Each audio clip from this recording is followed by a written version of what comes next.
Mais le projet du jour qui touche l'éducation est aussi un projet de développement social et économique. Parce qu'au niveau des trois composantes du projet,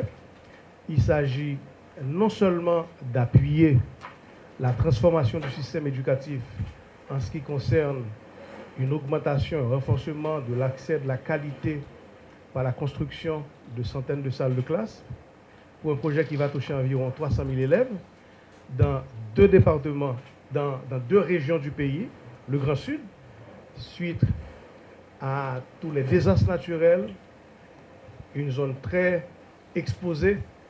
au changement climatique depuis le cyclone Mathieu et récemment le tremblement de terre. Donc, il s'agira d'un appui très important au projet de reconstruction que le gouvernement a initié avec l'appui de l'ensemble des bailleurs de fonds pour appuyer la reconstruction du secteur de l'éducation affecté par bon nombre de désastres naturels. Et le gouvernement, à travers le ministère de l'Éducation nationale aussi, le ministère des Finances, nous sommes très sensibles à l'écoute active durant la période où on a designé le projet, parce que ce ne seront pas des salles de classe comme à l'ordinaire, ce seront des salles de classe qui tiendront compte et qui seront résilients par rapport aux différents désastres. Et je crois que ceci tombe à point nommé, dans la mesure où le gouvernement, à travers le Fonds national d'éducation, est en train de mettre les bouchées doubles pour finaliser la construction de plusieurs dizaines d'établissements. Et ceci va appuyer, aider énormément. Une des autres composantes essentielles du projet aussi, c'est tout ce qui est renforcement de la gouvernance administrative pour appuyer le ministère, notamment dans un des défis majeurs, c'est avoir des données pratiques, en particulier ce que nous appelons le système d'information de gestion de l'éducation, qui permet, selon la feuille de route du ministère de l'Éducation nationale reçue par le gouvernement, de pouvoir disposer, d'ici la fin de cette année, d'un registre national des élèves avec un numéro d'identification scolaire unique de l'ensemble des élèves, pour lequel, à date, nous avons pu identifier 1 million d'élèves dans le système disposant d'un numéro d'identification scolaire unique.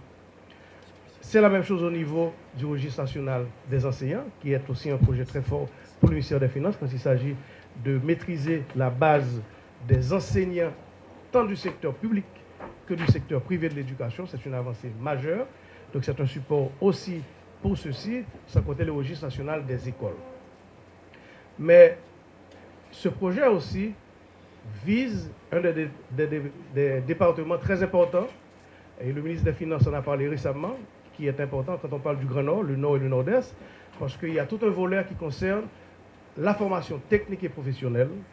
dans le département du Nord-Est en particulier, pour appuyer un certain nombre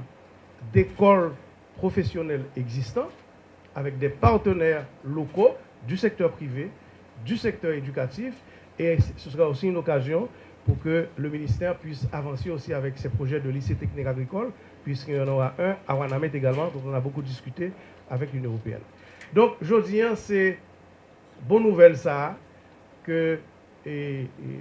accord et protocole ça que le ministre des Finances a signé avec l'ambassade de l'Union européenne pour le secteur éducation, donc ils permettent effectivement que le ministère renforcé non seulement urgence que l'a géré, mais surtout transformation, réforme curriculum que l'a fait. Donc, dans le Grand Sud pays, donc ça va permettre de renforcer l'activité que le Fonds national d'éducation a faite pour nous ajouter plus de salles de classe après tout désastre qui était passé. Faire salles de classe qui correspondent et qui sont plus résistants par rapport à ni tremblement de terre, ni par rapport à cyclone. Donc, ça sont gros bourrades pour renforcer le projet gouvernement dans sa gain avec reconstruction Grand Sud là. Mais deuxièmement, ce projet qui est orienté dans le département Nord-Est, tout en particulier, pour renforcer la gouvernance, direction départementale là, avec tout partenaire, l'école dans le Nord-Est, avec un volet très fort pour formation technique et professionnelle, pour renforcer plusieurs écoles de formation technique et professionnelle, et en particulier tout, permettre au ministère d'avancer avec le projet lycée technique agricole, dont on va le faire ou avec.